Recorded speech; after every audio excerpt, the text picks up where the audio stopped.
Welcome to the Beyond Electric Sheep podcast. I'm Brick Thompson. And I'm Ed Daniels. Ed, good to be back with you. Today we wanted to talk a little bit about what we're seeing out in the business world in terms of uptake of generative AI. I think we spoke a couple months ago and we talked about how a lot of our contemporaries and colleagues out there are, some of them are engaging and getting excited and preparing, but a lot are sort of head in the sand or just thinking maybe it's a fad, something like that. So thought it'd be good to check in, see what we're seeing now. No, I think it's really interesting. I just love talking to my business colleagues around the country and getting their feedback on what they're doing personally and what their companies are doing. Well, what are you seeing?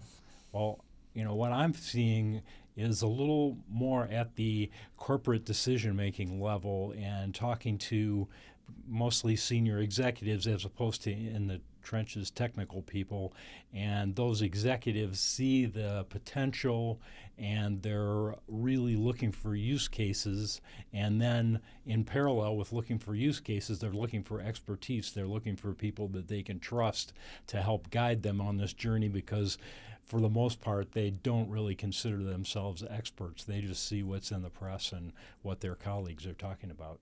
Yeah, so I think what I'm hearing is people are aware of it.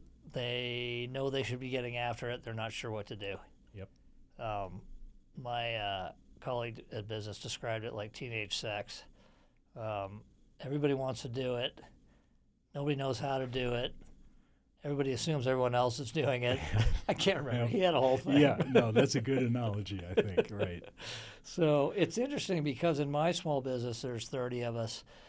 We're using OpenAI's products a lot, and especially with our engineers and our marketing team.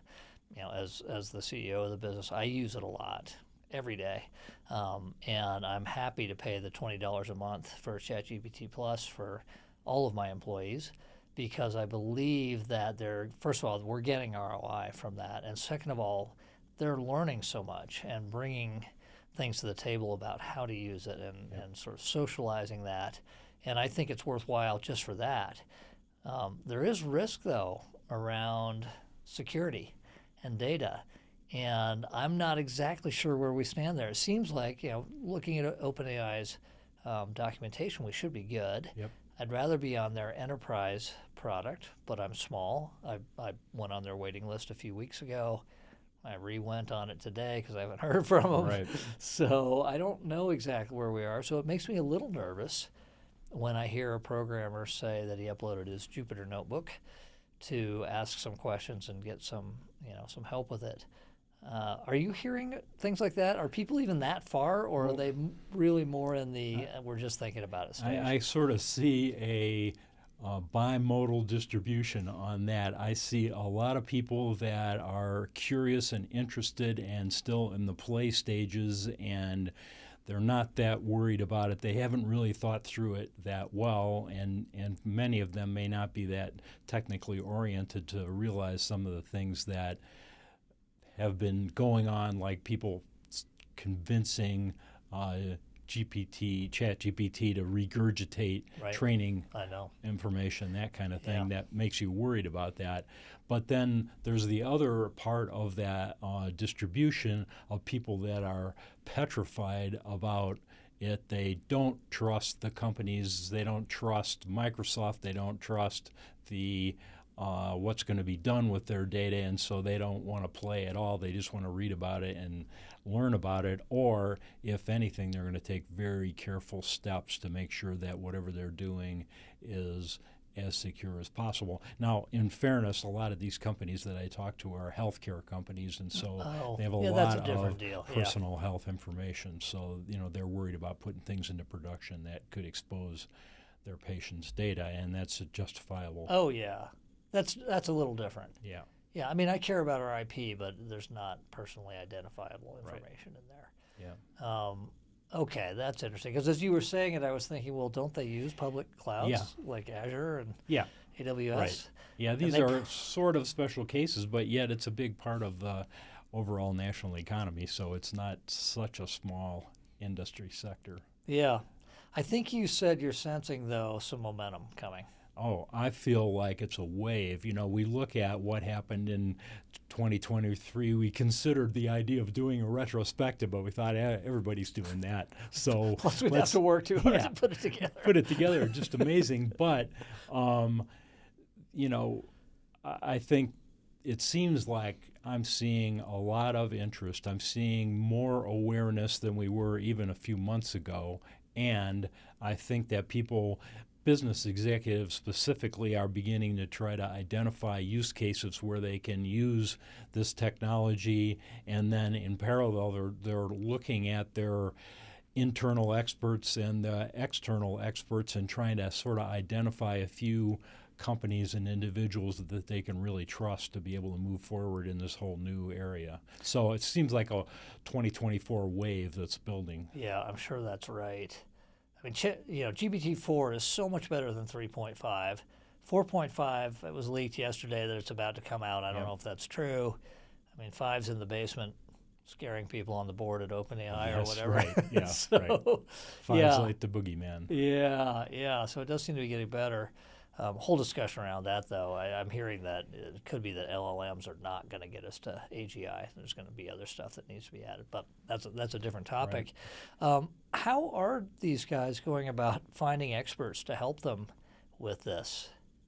Well, I mentioned the internal, looking in their internal organization. So, I think there are a few people in the internal organizations that are curious, are technologically competent, and are beginning to at least develop their own internal expertise. But I think I see them, these executives, reaching out to external companies, consultants, and technology support organizations that they've used in the past, and they've been able to trust them. And then they're bringing them in where they've demonstrated their capability in other areas. Now let's see what you can do in this area, and can you help us navigate? That's interesting. It puts a lot of pressure on the whatever third-party technology consultant organizations because they're expected to know this space and know what they're talking about. And in my experience, I'm not sure that those companies are there yet. Some of them. Yeah, I bet you there are. McKinsey Digital, I bet you has. Well, they have a point of view. Whether they actually have the right experts, right? Who knows? But they probably have good people. It's clear that the expertise in the IT field in terms of personnel is sparse. You hear about the salaries that companies like Google and OpenAI are willing to pay for good people. Astronomical. Millions of dollars. Millions of dollars in salary, right? Yeah, I'm assuming that's over years, but I could be wrong. Maybe Well, I think in some cases it's millions in 1 year as a salary for or a signing hopefully bonus those people are getting what they're paying in terms of expertise. There's this guy we both read, Ethan Mollick, I think his name is. He's a professor at Wharton. Is it Wharton? I think. Anyway, he writes a newsletter, emails it out. He's one of the first guys that really embraced ChatGPT as part of his classroom. Yeah. And the first, I remember the first reaction to these chat tools, LLMs, was, okay, we have to have a tool to tell when people are using the right stuff. Right. He took the different approach and said, all right, you must use it, and here's how I want to see what your prompts were and how you use it. And so I really like his progressive approach. He wrote a newsletter recently that said that he thinks it's about 10 hours of use of LLMs before you start to get it and really get value from it. And I'm encouraging people I know, colleagues, not in my business, but certainly people in my business, but outside as well, just pay the $20 a month, force yourself to use it. I think that 10 hours is a good rule of thumb, and maybe it only takes you an hour. Maybe it takes you 20, but you start getting good at it. You start understanding what it's doing. We were looking at some chat sessions that I've had recently, and I think I'm having effective ones now, partly because I've just gotten really comfortable with doing that. I agree. And I now see people progressing from that stage of what is it to, oh, yes, I actually played with it, and then working, and in their work world, they'll have a chat session up with OpenAI's Chat GPT at all times, and so on their main screen they're doing their normal work activities, but they don't have to log in because they're already logged in, and they can go over and enter some type of a prompt in order to explore a new area, or hopefully not get distracted from the work they're supposed to be doing. But I think that's starting to be a standard for people that are at that 10-hour level you're talking about and above. I think that's right. So for work, I'm using ChatGPT Plus. I'm always checking in on Claude and Bard over at Google. Bard is now powered by Gemini. Yeah, Gemini, thank you. But there's 3 versions of Gemini, so Right. it's not the fully turned up one yet. I'm finding it to be not as good as GPT-4 or ChatGPT with 4. And then Claude doesn't seem to be caught up yet, at least for technical stuff, which I do a lot of. I'm using Perplexity for search. It seems to really do a nice job for that. So I think we're going to find there's different tools that are good for different things, but you're not going to figure that out unless you just start using them. Right. And it might feel like a waste of time, like, oh, I'm playing here. I don't think so. But I think if we're giving suggestions to our audience about 2024, there's one total base level thing, and that is to get those 10 hours in under your belt and start using it every single day as a coach or a resource and have that available, and then to take a little bit of time every week to play with the different models like you mentioned and see what you like and what works better, because my guess would be throughout 2024 we'll see new models come in some cases outperform the old models, so I think that's going to be important. I'm sure we'll see that. We're going to see really, really interesting stuff come, I think. Yeah. All right. Well, good discussion. Thanks, Ed. Yeah. Thank you, Brick.